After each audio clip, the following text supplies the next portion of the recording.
السلام علیکم ورحمۃ اللہ وبرکاتہ۔ تمام دیکھنے والوں کا آج کی اس پوڈ کاسٹ میں استقبال ہے۔ آج کا یہ دن بڑا تاریخی دن ہے۔ ابھی چند گھنٹے پہلے ہم کانسٹیٹیوشن کلب سے یہاں پہنچے ہیں اور تقریباً 10 لاکھ سے زائد لوگ چند گھنٹوں میں ایک ایسی ڈیبیٹ آلریڈی دیکھ چکے ہیں کہ جس میں اس تصور کو واضح انداز سے ثابت کیا گیا ہے کہ خدا موجود ہے، ہمیشہ سے موجود ہے اور ہمیشہ موجود رہے گا۔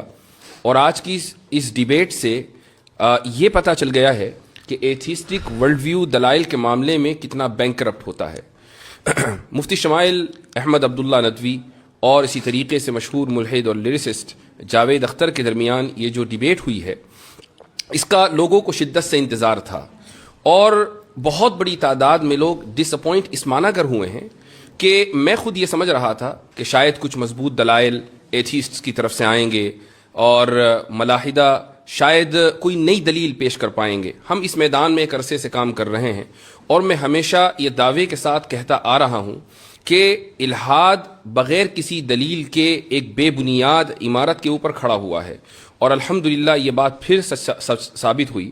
اسی طریقے سے ایک اور بات جو میں اکثر و بیشتر کہتا ہوں اور شاید لوگوں نے یہ بات کہتے ہوئے مجھے سنا ہوگا کہ تقریباً 70 to 80% کیسز میں الحاد کی وجہ مینٹل ٹراما ہوتی ہے، اور شاید یہی وجہ جاوید اختر صاحب کے تعلق سے بھی کہی جا سکتی ہے، اور اس کی ایک وجہ ہے۔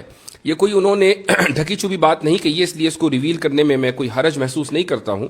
ڈیبیٹ سے پہلے جب ہماری جاوید صاحب سے ملاقات ہوئی تو انہوں نے ہم سے یہ کہا کہ بھائی مجھے آپ اس بات پہ قائل کر دیں کہ 8 سال کی عمر سے لے کر آگے تک جو میں نے مختلف مصیبتیں جھیلی ہیں تو کیا خدا مجھے ریکمپنسیٹ کرے گا یا نہیں کرے گا۔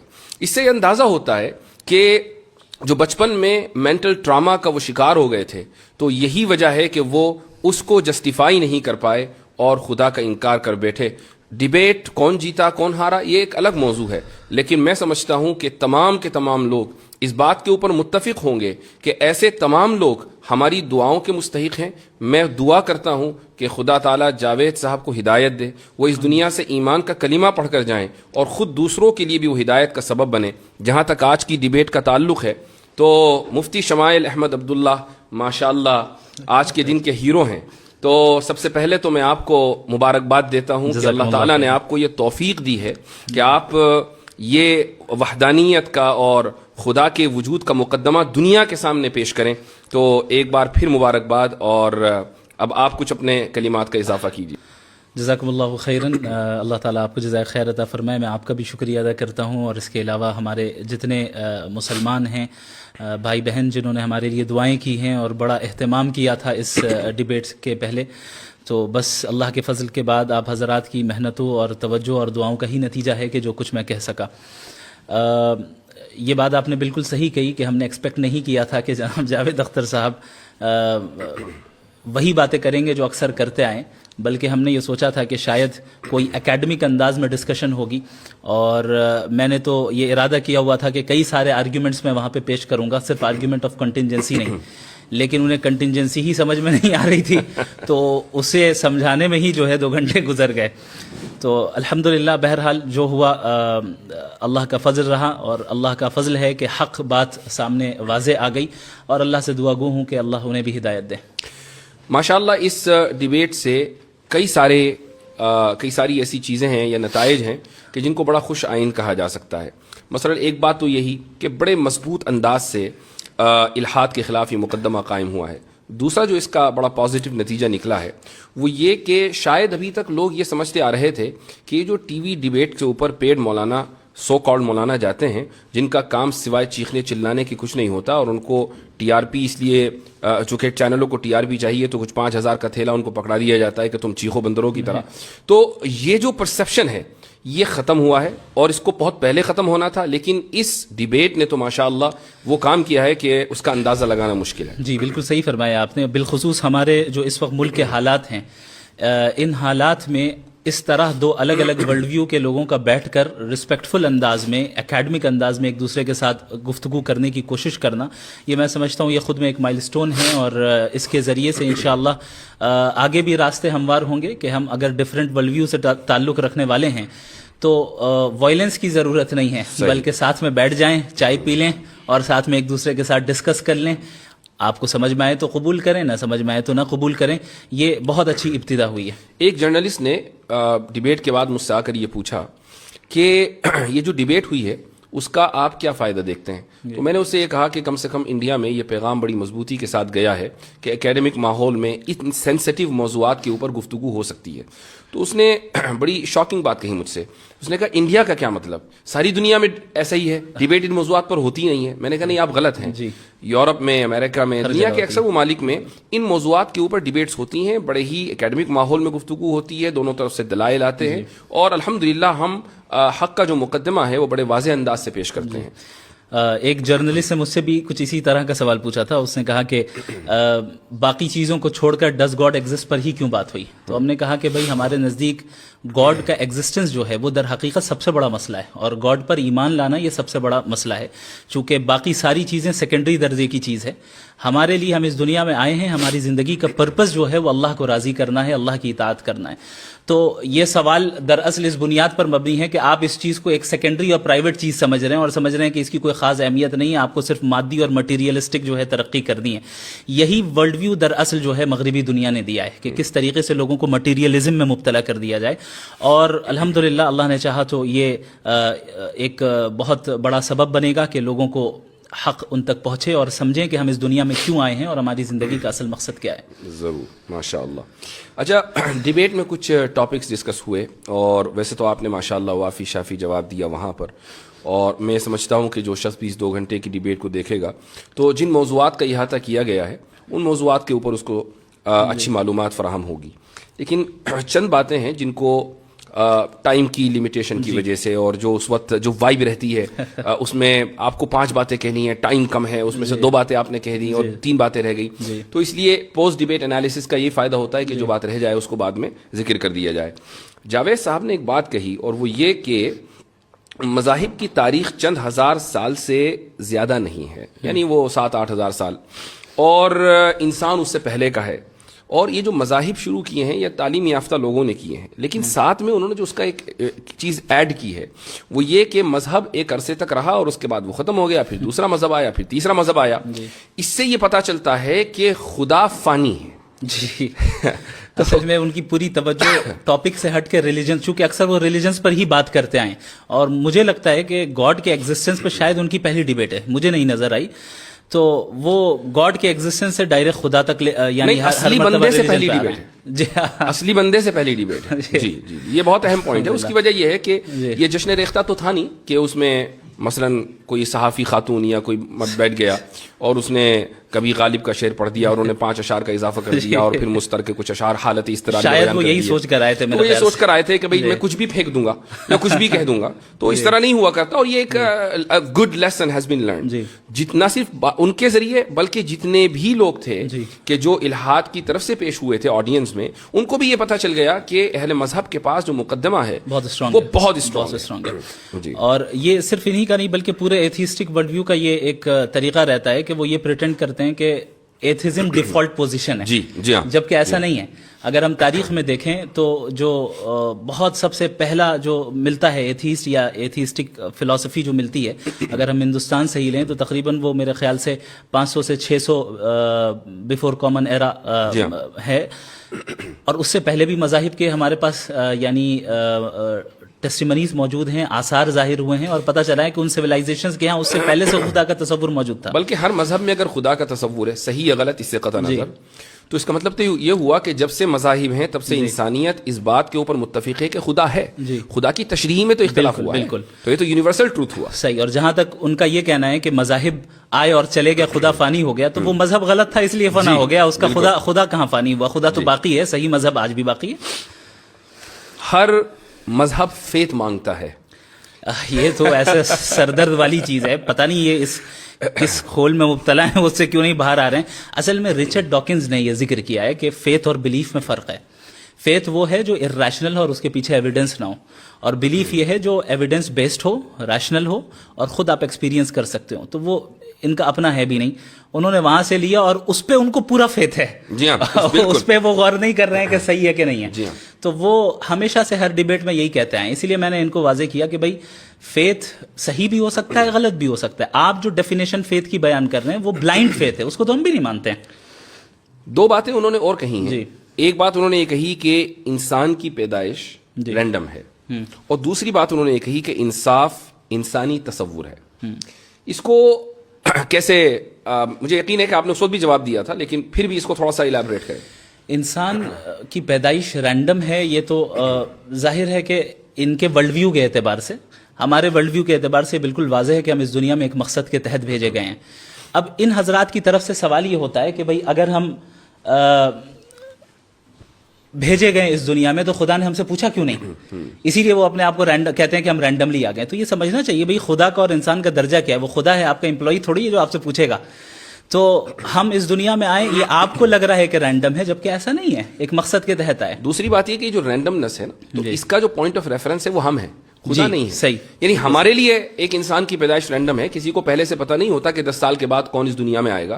ہمیں ایسا لگتا ہے کہ رینڈملی کوئی انسان آ گیا, لیکن خدا کے لیک آف انفارمیشن. ایگزیکٹلی. تو یہ تو آرگیومنٹ فرام اگنورینس ہے. آرگیومنٹ فرام اگنورینس ہے. اور یہ چیز میں نے اپنے اوپننگ اسٹیٹمنٹ میں بتائی تھی کہ یہ جو یا تو آرگیومنٹ فرام اگنورینس ہی ہوگا ان کے جواب کی بنیاد, یا پھر یہ کہ وہ ڈوگمیٹک آنسر دیں گے. انصاف انسانی تصور ہے, یہ تو سمجھ میں آ گیا, وہ آگے پیچھے کرتے رہے. انصاف انسانی تصور ہے, اور انہوں نے کہا کہ نیچر میں انصاف نہیں پایا جاتا ہے. تو میں نے کہا کہ اگر نیچر میں انصاف نہیں پایا جاتا ہے تو اس کا مطلب انصاف کا نہ ہونا نیچرل ہے. تو آپ کیوں اسٹرائیو کر رہے ہیں انسان کو لانے کے لیے, انصاف کو لانے کے لیے؟ اور انصاف اگر لوگوں کا بنایا ہوا ہے تو پھر مسئلہ وہی آبجیکٹو اور سبجیکٹو والا آتا ہے کہ آپ کیسے ڈیسائیڈ کریں گے کہ انصاف اچھی چیز ہے یا بری چیز ہے. آپ کے نزدیک انصاف اس لیے اچھی چیز ہے چونکہ سوشل کنسنسس ہے. تو سوشل کنسنسس تو ایسی چیز ہے جو ہر زمانے میں یعنی ہر 50 سال 100 سال میں چینج ہو جائے, اس کی تو کوئی گارنٹی نہیں ہے. جبکہ انصاف ایک ایسی چیز ہے جو کہ آبجیکٹیولی مورلی ٹرو ہے, اور جو چیز آبجیکٹیولی مورلی ٹرو ہو, ظاہر ہے کہ اس کے لیے کوئی ایسا فاؤنڈیشن اور اسٹرانگ فاؤنڈیشن چاہیے جو سوشل کنسنسس سے یا پرسنل پریفرنس سے چینج نہ ہو, بلکہ اکراس اسپیس اینڈ ٹائم یکساں رہیں, سیم رہیں. انصاف نیچر میں موجود نہیں ہے اور انسانی تصور ہے. یہ دراصل خدا کے وجود کی دلیل ہے. وہ اس طریقے سے کہ اگر انصاف across the natural world exist کرتا, جانوروں میں ہوتا, شیر پرندوں میں ہوتا اور پتھروں میں ہوتا, تو آپ یہ کہہ سکتے تھے کہ بھئی دنیا, انسان اس دنیا کا حصہ ہے تو اس میں بھی ہے, لیکن کہیں نہیں ہے, انسان میں ہے, اور انسان ہی مکلف ہے. تو اس سے یہ ثابت ہوا نا کہ یہ بائی ڈیزائن ہے, بائی ایوولوشن نہیں ہے. صحیح. تو یہ ایک بہت مضبوط دلیل ہے جو وہ ہمیں ہمارے ہاتھ میں پکڑا رہے ہیں کہ یہ دلیل آپ میرے خلاف دے دیں. اچھا, ایک اور جو مسکنسیپشن ہے ایتھیسٹ کا, میرے خیال سے اس کو کلیئر کرنا بہت ضروری ہے, اور وہ یہ ہے, اور مجھے اس کا اندازہ ہے کہ اس وقت اس کو کلیئر نہیں کیا جا سکتا تھا چونکہ ہماری جو ڈیبیٹ ہے وہ ایگزسٹنس آف گاڈ پر ہے یا تھی, وہ مذہب کے اوپر نہیں تھی. اور یہ جو مسکنسیپشن ہے وہ یہ ہے کہ اہل مذاہب کے یہاں سوال کو ڈسکریج کیا جاتا ہے, کہا جاتا ہے کہ سوال مت کرو, اور جو لوگ سوال کرتے ہیں وہ ترقی کر کے کہاں تک پہنچ گئے, اور جن لوگوں نے سوال کو ڈسکریج کیا وہ آج کہاں پڑے ہوئے ہیں. تو یہ جو مسکنسیپشن ہے اس کو ذرا کلیئر کیجیے. میں نے وہاں پر یہ بات کہی تھی کہ مذاہب, اور ظاہر ہے بالخصوص اسلام, سوال کرنے سے ڈسکریج نہیں کرتا ہے, ہاں بیجا سوال کرنے سے ڈسکریج کرتا ہے.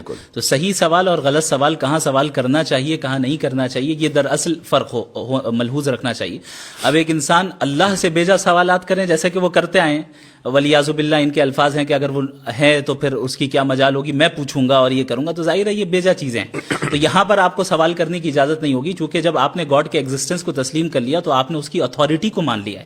اب جس کی اتھارٹی کو آپ نے تسلیم کر لیا ہے تو اب اس سے سوال نہیں ہوگا. ہاں, لیکن اس اتھارٹی کو تسلیم کرنے کی تلاش میں جب تک آپ اس راستے میں ہیں, ظاہر ہے سوال کرنا, اسی لیے قرآن کہتا ہے فَاسْأَلُوا أَهْلَ الذِّكْرِ إِن كُنتُمْ لَا تَعْلَمُونَ, کہ تم علماء سے سوال کرو, اہل علم سے سوال کرو, جاننے والوں سے سوال کرو اگر تمہارے پاس علم نہیں ہے. تو یہ بھی دراصل ایک ڈوگمیٹک آرگیومنٹ ہے جو ایتھیسٹک دنیا کی طرف سے اٹھایا جاتا ہے کہ مذہب تو سپریس کرتے ہیں. اچھا, ایسا ہو سکتا ہے کہ ماضی میں بہت سے مذاہب ایسے گزرے ہوں اور ابھی بھی ایسے مذاہب ہوں جو ان چیزوں کو ڈسکریج کرتے ہوں, لیکن اگر ظاہر ہے اگر وہ کرتے ہیں تو ہم تو اسے سپورٹ نہیں کرتے. ہم تو جو اس مذہب کے قائل ہیں جو صحیح مذہب ہے. جو میں نے ابھی کہا کہ اس وقت اس سوال کا جواب اس طریقے سے دینا ممکن نہیں تھا چونکہ ڈیبیٹ ریلیجن پر نہیں ہے, ورنہ قرآن کریم نے واضح طور سے کہہ دیا کہ لا تسألوا عن اشیاء ان تبد لکم تسؤکم. یہ ان تبد لکم تسؤکم کا جو اضافہ ہے وہ خود بتا رہا ہے کہ کہ مطلق سوال سے منع نہیں کیا جا رہا ہے, بلکہ ایسے بیجا سوالات سے منع کیا جا رہا ہے جو نقصان دہ ہیں, وہ خود آپ کے لیے نقصان دہ ہیں. تو یہ جو ان لوگوں کی طرف سے ایک مسکنسیپشن پھیلایا جاتا ہے اس کو ٹھیک کرنا بہت ضروری تھا. اسی طریقے سے اگر آپ ہماری ہسٹری کو دیکھیں, خدا کی ذات اور خدا کی صفات کے تعلق سے میں سمجھتا ہوں کہ جتنا ڈسکشن ماضی میں ہو چکا ہے, بالکل ابتدائی دور میں معتزلہ کے دور میں اور اس کے بعد, تو وہ پورا کا پورا رچ ٹریڈیشن اور کلچر یا کہنے کہ پورا لٹریچر وہ آج بھی ہمارے پاس موجود ہے. اور بہت سے کریکولمز میں جو اسلامک ٹیچنگ کے اسلامک اسٹڈیز کے کریکولمز ہیں ان میں پڑھایا جاتا ہے. آپ دیکھیں کہ معتزلہ نے سب سے پہلے صفات کا انکار کیا. کیا آپ یہ کہہ سکتے ہیں کہ بھائی آج کوئی ایسا کر کے دکھا دے؟ بھائی معتزلہ نے اللہ تعالیٰ کی ذات کو صفات سے ڈیٹیچ کر دیا اور کہا کہ اس کی کوئی صفت نہیں ہے, تو کیا ان کی گردنیں مار دی گئیں یا یہ کہا گیا کہ تمہیں سوال کرنے کا حق نہیں ہے؟ تو یہ ایک بہت ہی بڑا دھوکہ ہے کہ جو ان لوگوں کی طرف سے پھیلایا جاتا ہے. جی ہاں, ایک بڑا بچکانا سوال آیا اور میں تو بہت زیادہ حیرت زدہ رہ گیا, اور یہ حیرت کی وجہ یہ رہی کہ جب میں نے اس موضوع کے اوپر کام کرنا شروع کیا آن لائن اور سوشل میڈیا کے اوپر میں آیا, تو بالکل ابتدائی دنوں میں غالباً یہ بات ہے 2016 یا 17 کی, تو اس وقت جو بہت لو آئی کیو قسم کے اسلاموفوبز ہوا کرتے تھے وہ آ کے یہ سوال کیا کرتے تھے کہ قرآن میں ڈائناسور کا تذکرہ کیوں نہیں ہے. بڑے تعجب کی بات ہے. میں حیرت زدہ رہ گیا کہ جاوید صاحب ابھی تک ایوالو کیوں نہیں کر پائے اکیڈمیکلی. اصل میں اب تک وہ رسل کو ہی پڑھ رہے ہیں, وہ اب تک رسل تو کو ہی پڑھ رہے ہیں. جی ہاں, تو آپ کا جو جواب تھا وہ بڑا زبردست تھا ماشاء اللہ, کہ قرآن ہدایت کے لیے ہے, وہ جیوگرافی یا زوالوجی یا اس طرح کے مضامین کو کور کرنے کے لیے نہیں ہے. کچھ چیزوں کا اس میں مظاہر فطرت کے تحت تذکر آ گیا, وہ بات الگ ہے. اچھا, اب آ جاتے ہیں ہم اس عظیم الشان لفظ کی طرف کہ جس کو ہمارے جاوید صاحب آخر تک سمجھ نہیں پائے. کنٹینجنسی. جی ہاں, کنٹینجنسی. کہیں میں نے وارن کر رہا ہوں کہ کہیں لوگ جاوید صاحب کی چڑ نہ رکھ دیں کنٹینجنسی, ان کے ہاں نیچے جا کے ٹویٹر کے اوپر یہ لفظ ٹائپ نہ کرنے لگیں. یعنی میں انکریج نہیں کر رہا ہوں, please don't take me wrong, لیکن ایسا ہو سکتا ہے. اس کی وجہ یہ ہے کہ یعنی ایک بہت ہی معمولی آرگیومنٹ, معمولی ان دا سینس کہ تمام داعین جو اس میدان میں کام کر رہے ہیں, جتنے بھی دعات ہیں یا جو ڈیبیٹس کرتے ہیں, جن کو ان موضوعات سے دلچسپی ہے, چاہے وہ اس طرف کے ہوں یا اس طرف کے, یعنی وہ مسلمان ہو یا غیر مسلم ہو, وہ آرگیومنٹ آف کنٹینجنسی سے واقف ہیں. جی, آپ ایک نہ بڑا چہرہ ہیں الہاد کا اس ملک میں, اور آپ ڈیبیٹ کرنے کے لیے آئے ہیں, اور نیشنل پلیٹ فارم کے اوپر ڈیبیٹ کرنے کے لیے آئے ہیں. راجدھانی سے وہ میں ڈیبیٹ ہو رہی ہے, اور آپ یہ نہیں سمجھ پا رہے ہیں کہ آرگیومنٹ آف کنٹینجنسی ہوتا کیا ہے. اور جبکہ ایکسپلین کیا گیا کئی مرتبہ اردو میں بھی اور ہر طریقے سے, آپ نے بھی کھڑے ہو کر سوال کیا ان سے اور انفینٹ ریگریس کو سمجھانے کی کوشش کی, لیکن اس کے بعد بھی نہیں سمجھ سکے. بڑا تعجب ہے. میں سمجھتا ہوں کہ اب جس عمر میں وہ پہنچ گئے ہیں, جیسے اب ظاہر ہے ایتھیسٹک ورلڈ ویو الگ ہے, ہمارے ورلڈ ویو میں جب اس عمر کے میں کوئی پہنچ جائے اور دیندار ہوں تو ہم پھر ان کو کہتے ہیں کہ گوشہ نشینی اختیار کرتے ہیں وہ حضرات, اور دعا کرتے ہیں, ہم ان سے دعا کی درخواست کرتے ہیں.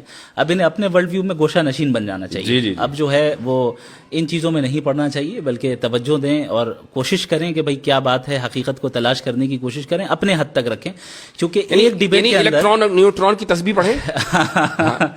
ایک ڈیبیٹ کے اندر 2 گھنٹوں کے اندر کتنی جگہ وہ اپنے آپ کو کانٹراڈکٹ کر رہے ہیں. اگر ہم اس کو ریکیپ کریں اور دیکھیں, جب ہم مورالیٹی کی بات کرنے آئے تو وہ کہہ رہے ہیں کہ سوسائٹی سے مورالیٹی طے ہوگی, تو ہم نے کہا آپ نازی جرمنی کو سپورٹ کرتے ہیں. نہیں, پلانٹ ارتھ, تو پلانٹ ارتھ میں جو ہے اکثریت جو ہے مذہب خدا کو مانتی ہے, آپ نہیں مانتے, پھر لاسٹ میں کہہ رہے ہیں کہ میں میجورٹی والی بات واپس لیتا ہوں. وہ بہت اہم پوائنٹ ہے, بہت اہم پوائنٹ ہے. اچھا, یہ جو آرگومنٹ آف کنٹینجنسی ہے یقیناً لوگوں نے اس کو سمجھ لیا, لیکن پھر بھی ہمارے ناظرین کے لیے اس کو مختصر انداز میں سمجھائیے.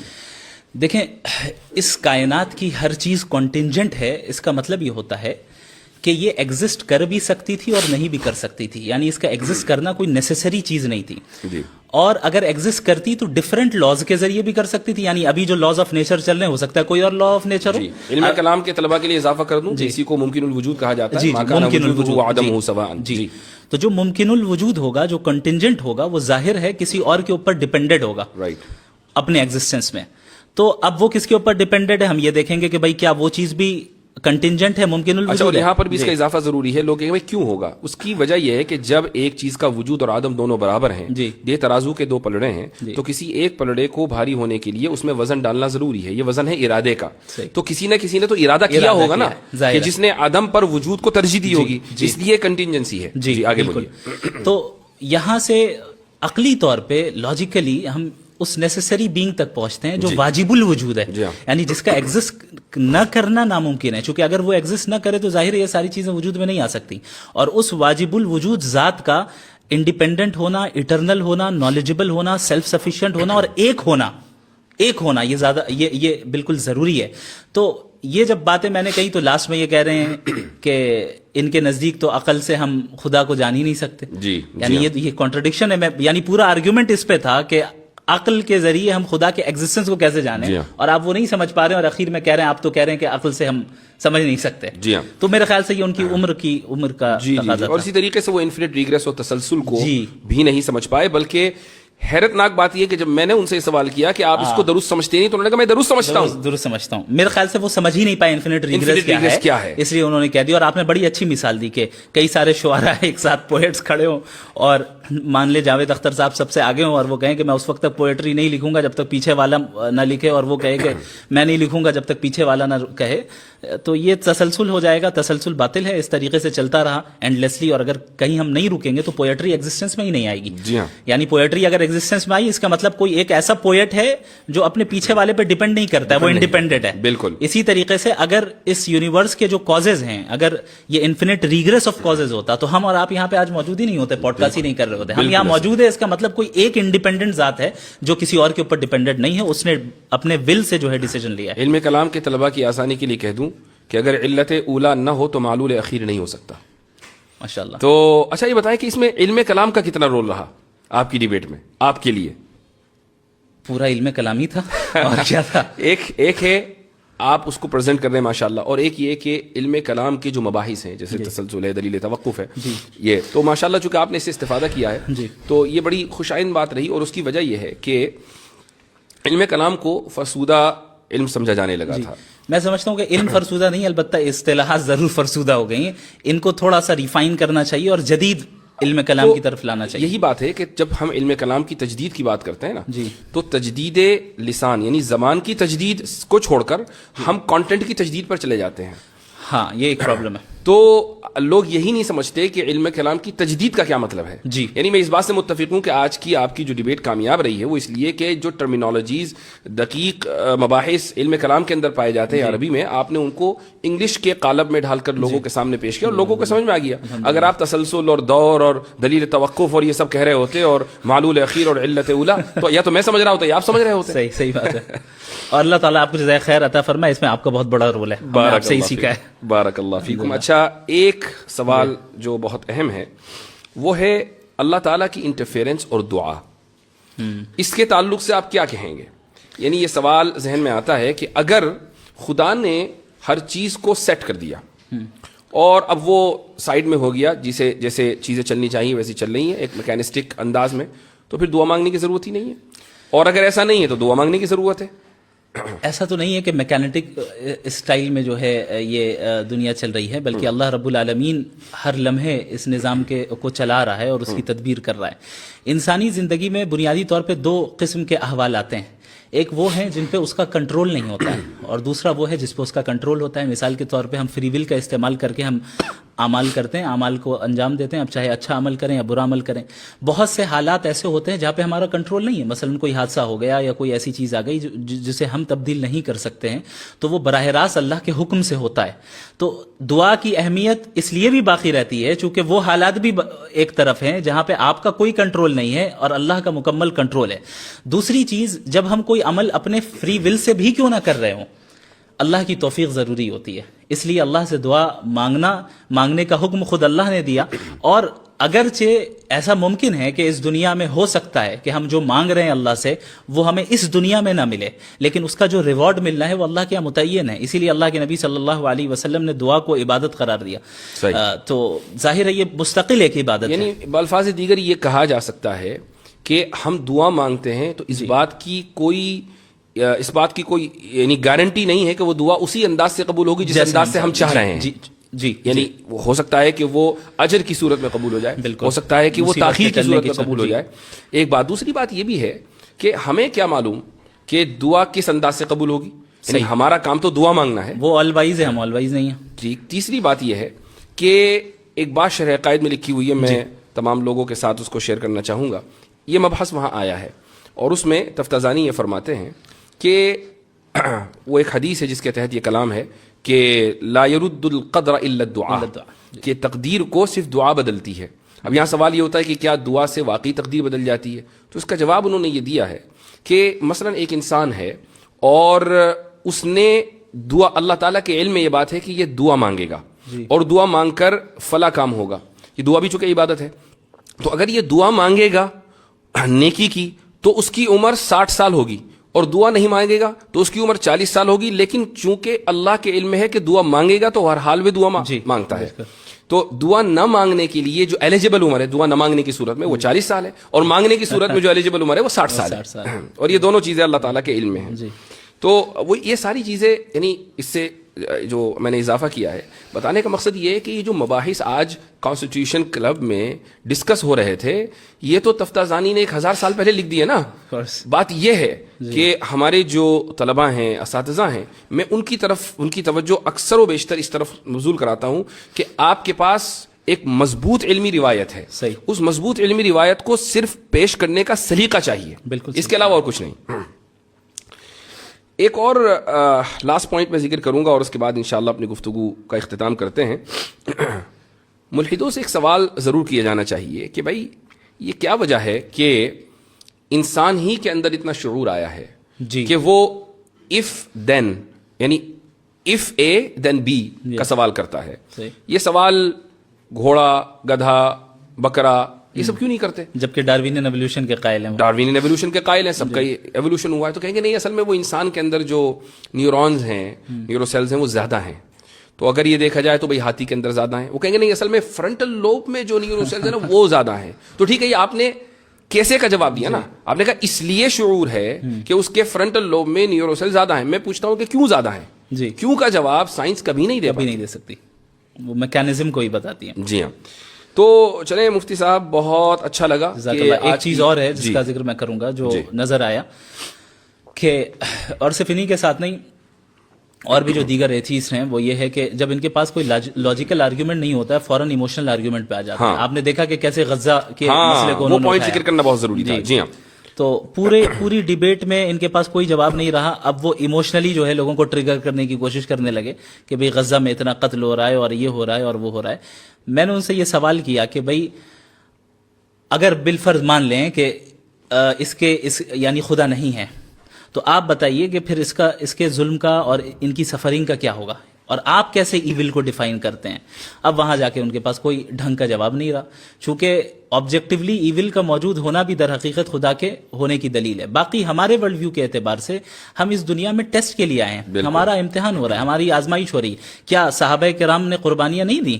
جس طرح آج غزہ کے مسلمان قربانی دے رہے ہیں، صحابہ نے بھی دی، اور تاریخ اسلامی میں سب نے دی. اور الحمدللہ ابھی بھی جو غزہ میں شہید ہو رہے ہیں وہ دین سے دور نہیں ہو رہے اور دین سے قریب ہوتے چلے جا رہے ہیں. صحیح بات ہے. جی. اچھا، یہ لوگ یہ سمجھ رہے ہیں، بہت سے لوگ یعنی ملحدین میں سے، کہ بھئی آپ نے غزہ کی جو جینوسائیڈ ہے اس کو جسٹیفائی کر دیا. یہ اصل میں ان کا اسے کہتے ہیں اسٹرومین فیلیسی. جی. کہ جہاں where you must represent your opponent. جی ہاں، آپ اپنے سامنے والے کو مس ریپرزینٹ کرتے ہیں. بھائی ہم سے زیادہ اور کون امپیتھی رکھے گا غزہ والوں سے؟ آپ تو ایک ملحد ہیں، ایک ایتھیسٹ ہیں، آپ کے پاس تو موریلٹی کی کوئی بنیاد ہی نہیں ہے، آپ تھوڑی رکھیں گے. یعنی ان کا جو پورا آرگیومنٹ ہے غزہ کے تعلق سے وہ اس مفروضے کے اوپر مبنی ہے کہ چونکہ اللہ تعالیٰ قادر مطلق ہے، پوائنٹ اے. پوائنٹ بی، چونکہ آپ دعا مانگ سکتے ہیں. پوائنٹ سی، تو آپ دعا مانگ کے رکوا دیں. یہ کیوں نہیں کروا رہے ہیں؟ یہ تو سمجھ رہے ہیں کہ آٹومیٹک جیسے بٹن کو دباتے ہیں ویسے ریموٹ کی طرح اللہ کام کرے، ولیعوذ باللہ تعالی. پوائنٹ اے قادر مطلق ہے، اس میں کوئی شک نہیں ہے. پوائنٹ بی ہم دعا مانگتے ہیں، اس میں کوئی شک نہیں ہے. لیکن پوائنٹ سی کہ ہم دعا مانگ کر کام کروا دیں، ان دو شروع کے مقدمات اور تیسرے مقدمے میں کوئی تلازم نہیں ہے. صحیح. اللہ اس وقت کرے گا جب وہ جانتا ہے کہ بہتر ہو، اور جب وہ کرنا چاہے گا ہمارے اعتبار سے نہیں کرے گا. بالکل. ماشاءاللہ، ایک مرتبہ پھر آپ کے توسط سے پوری امت کو مبارکباد. اور یہ ایک بہت بڑا دن ہے اور بہت بڑا ایونٹ ہے. اور الاسلام یعلو ولا یعلی علیہ وقل جاء الحق وزهق الباطل ان الباطل كان زهوقا. جزاكم الله خير الجزاء. بارك الله فيكم. بل نقذف بالحق على الباطل فيدمغه فإذا هو زاهق ولكم الويل مما تصفون. جزاكم الله خيرا.